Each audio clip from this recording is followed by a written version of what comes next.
दोस्तों, क्या आपको ऐसा लगता है कि यदि तकलीफ है या प्रॉब्लम है तभी दवाई खाना ज़रूरी है, या बीमारी के जब लक्षण हो तभी दवाई खाना ज़रूरी है? क्या आप अपनी दवाइयों को लेना अक्सर भूल जाते हैं?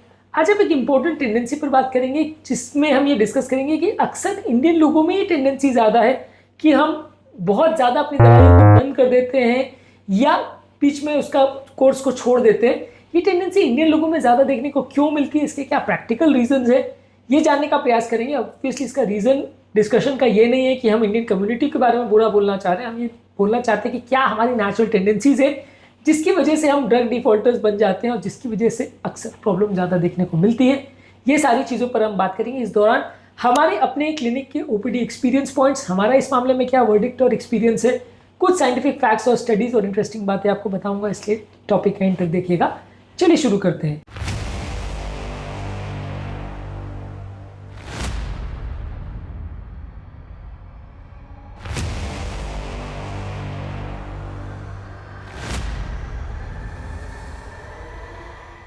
क्या आपने भी अपनी दवाई के कोर्स को बीच में कभी छोड़ा, या किसी ऐसे व्यक्ति को जानते हैं जिनको रेगुलर मेडिसिन लेने को बोला गया था लेकिन उन्होंने दवाई बीच में ही बंद कर दी? कमेंट सेक्शन में लिखकर हमें ज़रूर बताएं।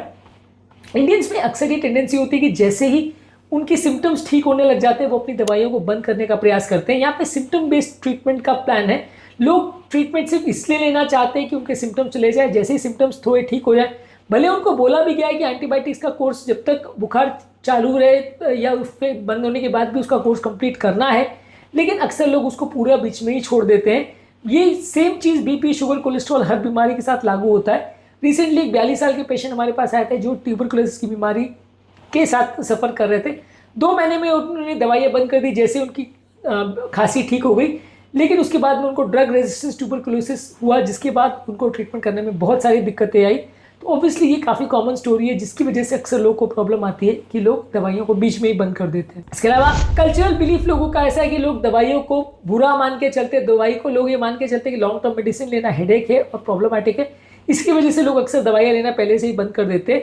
2021 में आईसीएमआर का एक सर्वे पब्लिश हुआ था, जिसमें बताया गया था कि 37% हाइपरटेंसिव पेशेंट जो है वो नॉन थेरेपी या आयुर्वेदिक थेरेपी को प्रेफर करते हैं। इसकी वजह से बीच में अपनी थेरेपी को छोड़ देते हैं। ये वैसे ही है कि जैसे ही आपको अगर ठीक दिखने लगता है तो आप चश्मा पहनना छोड़ दो, कि आपको लगेगा कि आपकी आंखें चश्मा पहनने से ठीक हो गई। ऑब्वियसली ये सारी चीज़ें बीमारी को क्योर नहीं करती है, कंट्रोल करती है।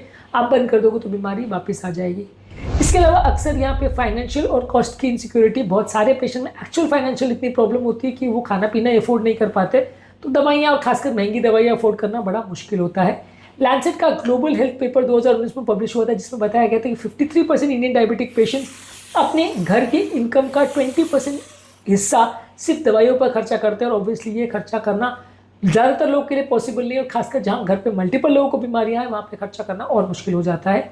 रिसेंटली हमारे पास एक पेशेंट आए थे जिन्होंने अपनी सारी दवाइयाँ बंद कर दी थी, और उसके बाद उनके शुगर और प्रॉब्लम्स इतनी ज़्यादा बढ़ गई थी कि उनको भर्ती करना पड़ा, जिसकी वजह से उनको जितना दवाइयों में पैसा बचा है उससे भी ज़्यादा खर्चा हॉस्पिटलाइजेशन में लगी। तो ऑब्वियसली मैं भी अपने सारे पेशेंट को ही समझाता हूँ कि दवाई में आप साल भर में जितना पैसा बचाओगे या 2 साल में बचाओगे, अगर एक बार भी भर्ती करना पड़ गया साल 2 साल में, तो उससे कई गुना ज़्यादा पैसा एक दिन में खर्चा हो जाता है। इसलिए उससे अगर बचना है तो हेल्थ पर फोकस करिए, दवाइयों को बीच में मत छोड़िए। इसके अलावा अक्सर लोग पेशेंट अपने लिवर का, किडनी का डैमेज के हिसाब से डरते हैं। लोगों को ऐसा लगता है कि दवाई लिवर किडनी को डैमेज करेगी। 2022 में एम्स दिल्ली का एक ऑडिट हुआ था, जहाँ पे 29% साइकेट्रिस्ट पेशेंट सिर्फ इसलिए उन्होंने अपनी दवाई बंद कर दी थी कि किसी ने बोल दिया था कि इस दवा से साइड इफेक्ट होती है। उनको एक्चुअल में कोई सिम्टम्स नहीं थे, लेकिन फिर भी उन्होंने दवाइयाँ बंद कर दी थी। ये वैसे ही कि आप कीमोथेरेपी कैंसर की सिर्फ इसलिए बंद कर दो कि उसमें हेयर फॉल होता है।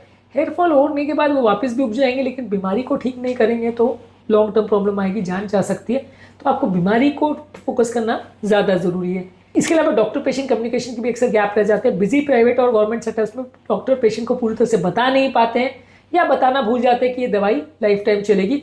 अक्सर काफ़ी कॉमनली हमारे साथ ऐसा होता है कि पेशेंट हार्ट अटैक के बाद हमारे पास आते हैं और बोल देते हैं कि सर आपने तो बताया नहीं दवाई लेनी है ज़िंदगी भर, मैं तो दवाई बंद कर दी, 5-10 दिन का आपने डिस्चार्ज पेपर में लिखा था, मैं तो लेके बंद कर दी। तो ये भी काफ़ी कॉमनली होता है कि लोग भूल जाते हैं, या डॉक्टर अगर बताना भूल जाते हैं, या पेशेंट ध्यान से नहीं सुनते हैं, तो भी गड़बड़ हो जाती है कि लोग दवाइयाँ बीच में ही बंद कर देते हैं कि उनको पता ही नहीं होता कि दवाई ज़िंदगी भर लेनी है। इसके अलावा लोगों की हेल्थ के बारे में अक्सर इलिटरेसी है, लोगों को पता नहीं होता कि बीपी, शुगर, कोलेस्ट्रॉल ये सारी बीमारियां ज़िंदगी भर इनका इलाज चलता है। इस बारे में अवेयरनेस ही कम है, इसलिए भी अक्सर लोग अपनी दवाइयों को बंद कर देते हैं। 2018 में BMJ ओपन में एक आर्टिकल पब्लिश हुआ था जिसमें बताया था कि 61% रूरल पेशेंट ये सोचते हैं कि बीपी की दवा सिर्फ तभी लगती है जब बीपी ज़्यादा बढ़ जाता है, पर अदरवाइज बीपी की दवा की ज़रूरत नहीं है। ये वैसे ही है कि आप अपने घर का दरवाज़ा इसलिए खुला छोड़ देते हो कि अभी तक कुछ हुआ नहीं।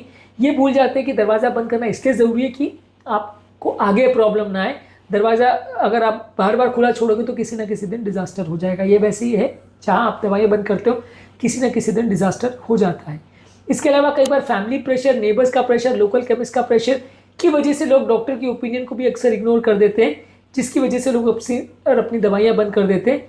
रिसेंटली एक एपिलेप्सी वाले पेशेंट हमारे पास आए थे जिन्होंने, उनके अंकल ने बोला था कि ये दवाई ब्रेन को ख़राब करेगी, इसलिए दवाई बंद कर दी और बाद में उनको मिर्गी की प्रॉब्लम वापस बढ़ गई थी।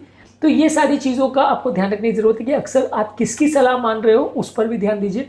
वो व्यक्ति सलाह देने के लिए क्वालिफाइड भी है कि नहीं, ये ध्यान देना ज़रूरी है।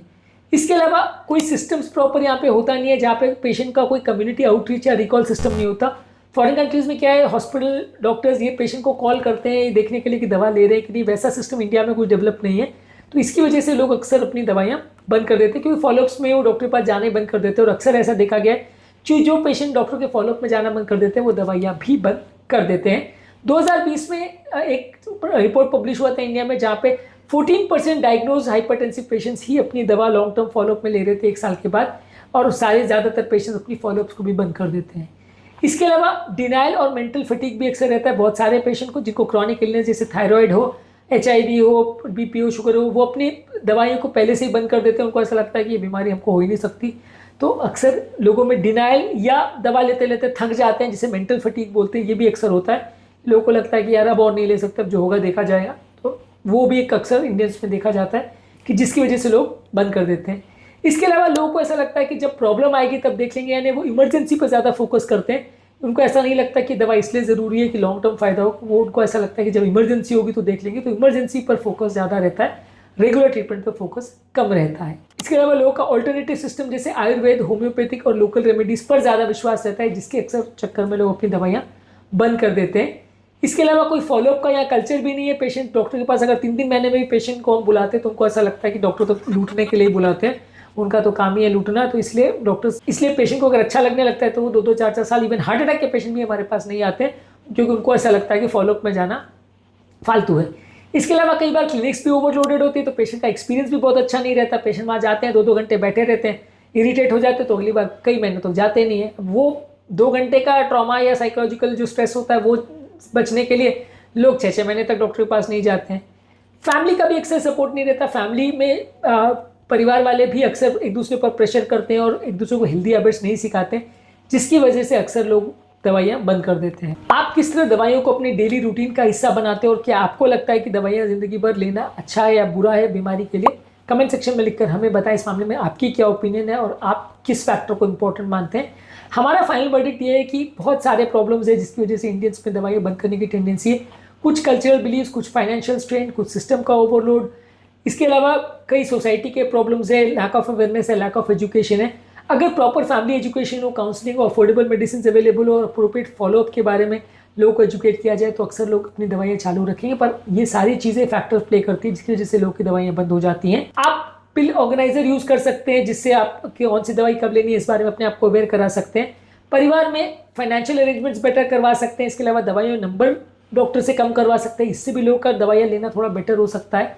साइड इफेक्ट्स हो तो उसको पहले से डिस्कस कर ले और अप्रोप्रिएटली मैनेज करें। इसके अलावा मेडिसिन के प्रॉपर चार्ट्स बनाएं और शीट्स में सारी मेडिसिन को एक साथ लिखें। ये सारी चीज़ें आप इम्प्रोवाइज़ करने के लिए कर सकते हैं ताकि लोग अपनी दवाइयाँ ना भूलें।